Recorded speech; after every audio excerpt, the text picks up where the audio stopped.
juta dijual. Emang gue bakal jadi orang. Lu kalau mau dapat duit kerja. Ya 4 orang ini mah udah aja lah ya. Maksudnya di awal tadi kan si Bilqis ini dibawanya kan perempuan muda gitu sama anak kecil lain kan. Yang berarti kan pelaku ini kan punya anak kan. Otak aja mereka yang gak punya ini.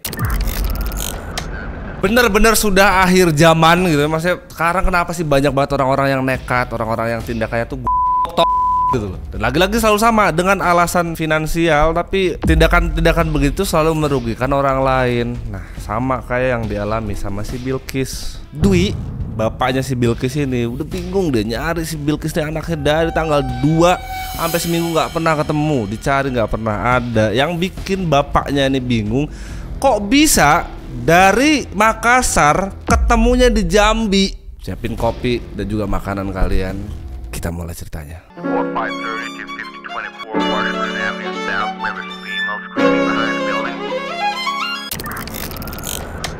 Minggu 2 November 2025, berarti minggu lalu, di kota Makassar ada bapak-bapak muda yang memang hari-harinya setiap minggunya agenda dia itu main tenis. Namanya adalah Bang Dwi Nur.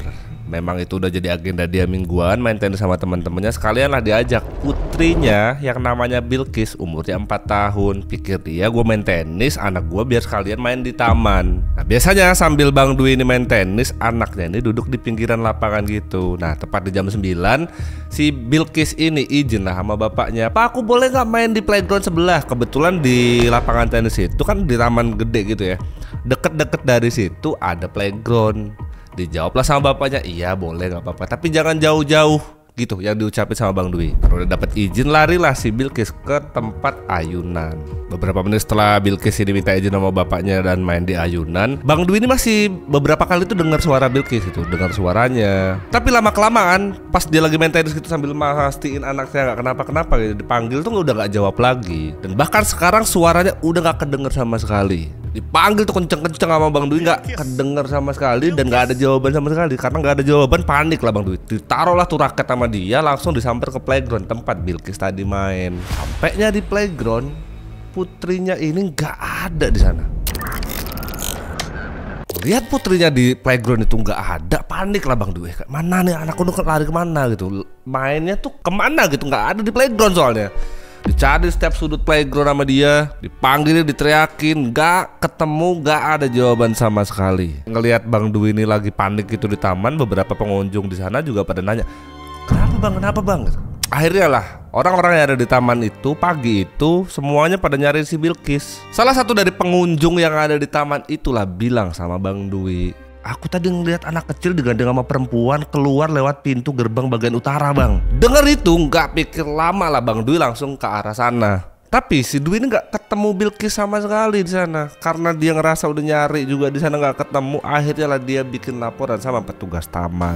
Nggak selang berapa lama para petugas tuh dateng. Akhirnya petugas ini ngebantu para pengunjung yang lagi nyariin Bilqis. Bahkan beberapa orang tuh nanya, bapaknya kan punya fotonya Bilqis kan. Ditanyalah sama anak-anak kecil, "Adik ngeliat foto anak ini nggak?" gitu. Ditanyain satu-satu pengunjung sana. Dan tapi tetap nggak ketemu. Karena si Dwi ini udah nyari kemana-mana nggak ketemu. Dia udah minta tolong sama petugas taman juga tetap nggak ketemu, dibantu sama pengunjung. Bikinlah dia laporan ke Polsek Rapuccini. Gak lama dari itu 2 petugas dari Polsek itu datang.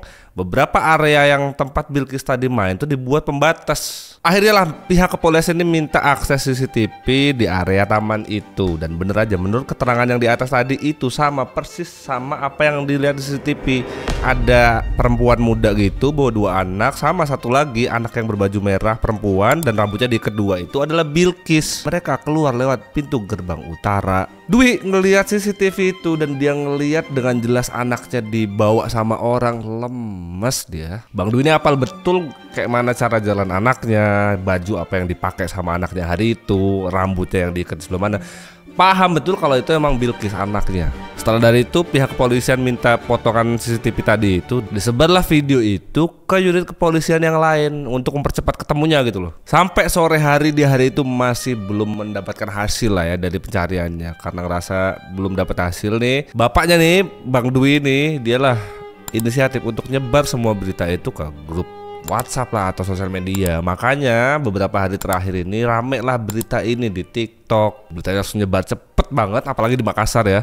Bahkan beberapa orang yang lihat berita itu di media sosial, mereka banyak yang dengan sukarela datang ke taman itu untuk nyariin si Bilqis. Dari pagi sampai sore, Bang Dwi ini nggak balik dia ke rumah. Sampailah malam hari dia baru balik. Dia balik pun dia cuma ngambil baju ganti aja lah, cuma salin aja. Abis itu langsung pergi lagi buat nyari putrinya ini. Pas dia nyampe rumah udah rame, tetangganya udah pada tahu semua berita ini, cepet banget viral lah. Berita udah rame di mana-mana, tetangganya udah pada tahu. Samperlah ke rumahnya Bang Dwi. Mereka semuanya menawarkan bantuan untuk nyariin Bilqis, tapi dijawablah sama Bang Dwi, iya aku juga panik lagi cari anakku nih. Semuanya doain aja biar Bilqis ini cepet ketemu dan cepet pulang. Pencarian masuk di hari kedua. Di hari kedua ini polisi itu minta CCTV tambahan di jalur luar taman, dan dari situ polisi lah dapat perempuan yang sama seperti CCTV yang hari kemarin lewat dari luar taman dan sempat berhenti di pinggir jalan. Dan gak lama dari itu langsung naik kendaraan roda 2 yang nggak tahu itu siapa. Besok harinya penyelidikannya makin luas lagi karena beritanya makin viral. Siapa-siapa udah tahu nih berita kehilangan Bilqis ini. Ada salah satu saksi yang deket terminal yang mereka bilang kalau sempat ngelihat putri kecil 4 tahun yang ciri-cirinya mirip banget sama si Bilqis. Dengar kabar itu polisi lah langsung menuju ke TKP. Sampai sana dimintain lah CCTV di area terminal tersebut. Dan bener aja sama yang ada di terminal itu, Bilqis ini pergi sama perempuan muda ini. Persis ciri-cirinya sama kayak CCTV di hari-hari sebelumnya. Dari CCTV ini kelihatan dengan jelas orang yang bawa Bilqis ini keluar dari terminal itu sekitar jam 10-an. Sayangnya CCTV ini nggak sampai ngerekam plat kendaraan yang ditumpangin sama mereka ini loh. Dari semua runtutan kesaksian ini, polisi yakin betul kalau Bilqis ini mau dibawa keluar dari kota Makassar. Setelah dilakukan penyelidikan, unit Reskrim Polsek Panakukang berhasil nangkap 2 pasangan suami istri. Kita ini? Iya, Novina Febri itu dia pakai Pak. Oh, jadi saya itu Pak. Kau dua, bertiga Iya, mau gitu Bang? bertiga Mak, iya Pak. Berarti sudah kau ambil gimana? Iya sudah Pak. Tanggal 3 Pak. Tanggal 3. Jam pagi-pagi saya mau lihat itu 2 itu anak. Bisa datang ke situ sebentar malam. Iya. Tapi saya ada dulu tiket. Iya. Bilang, oh iya Bu, maki. Ayo, maki tiket. Dan tiket pesawatnya, dan kira tiket pesawat. Oh. Ya, tapi bandaranya itu jam 9.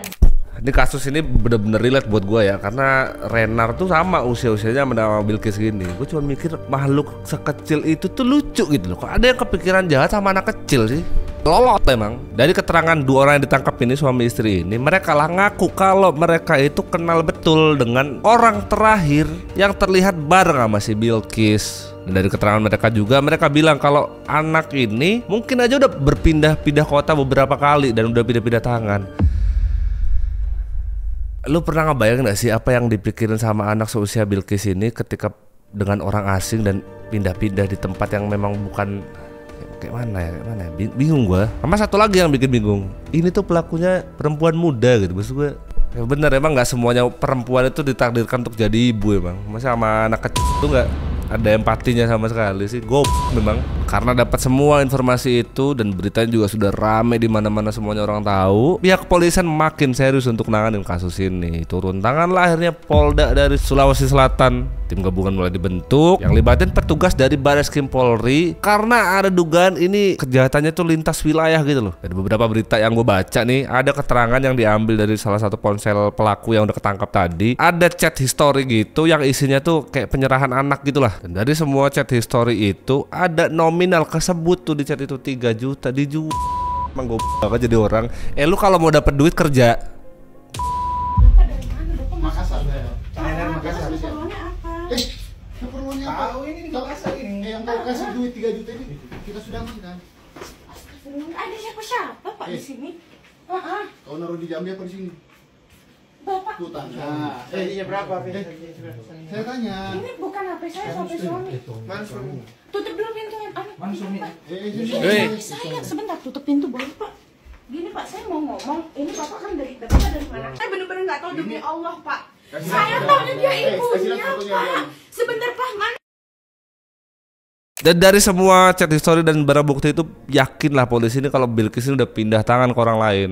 Nah, setelah ditelusuri lebih jauh, dapatlah 4 nama Kenapa 4 nama ini semuanya inisial gitu? Kesel gue. Dari keempat itu adalah SY, NH, MA sama AS. Bentar, gua ada yang janggal loh. Di CCTV pertama tuh kan ya 4 orang ini mah udah aja lah ya. Maksudnya di awal tadi kan si Bilqis ini dibawanya kan perempuan muda gitu sama anak kecil lain kan. Yang berarti kan pelaku ini kan punya anak kan.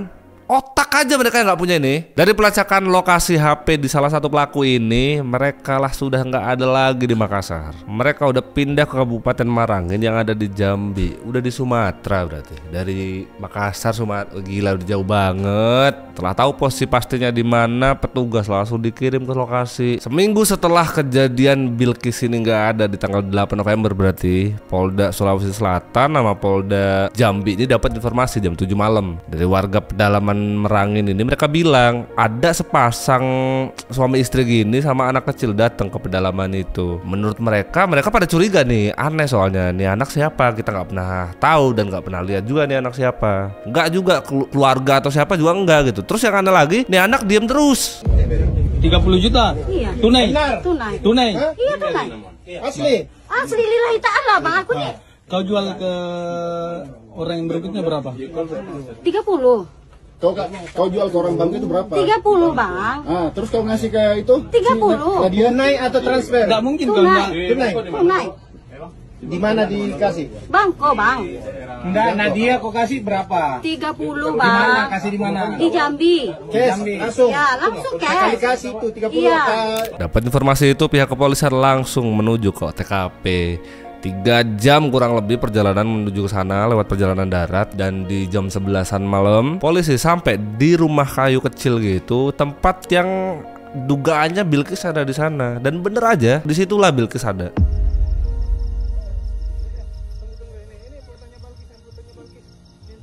Setelah semuanya diamanin, si Bilqis lah diperiksa. Untungnya, alhamdulillahnya si Bilqis ini ya dalam kondisi yang sehat walafiat gitu loh ditemuinnya. Cuman ya memang kecapean gitu. Ya bukan di tempat dia biasa aja gitu. Pasti dia kecapean dan juga ketakutan. Malam itu juga, di tengah malam gitulah, dini hari, si Bilqis ini dibawa ke pos kesehatan terdekat buat dicek lah ya, mastiin kalau dia itu baik-baik aja. Setelah itu tim pendampingan anak sama psikolog itu nyiapin untuk keberangkatan pemulangan si Bilqis dari Jambi ke Makassar.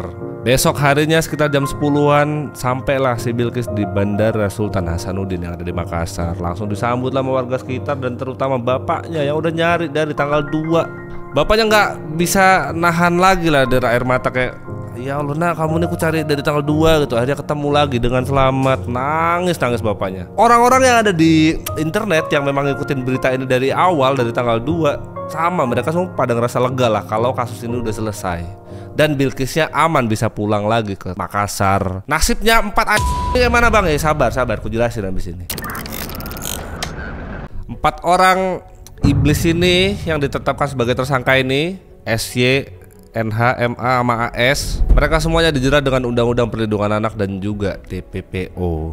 Setelah itu juga besoknya polisi ini masih ngelanjutin lagi nih penyelidikan soal kasus ini. Ditakutkannya mereka ini jaringan gitu loh, masih ada orang-orang di luar dari 4 orang ini. Karena dari awal dicarinya Bilqis dan segala macam keterangan ketangkap pelaku segala macam nih, Bilqis ini ada indikasi pindah-pindah tangan. Tapi polisi juga belum dapat kepastian nih udah berapa kali pindah tangannya.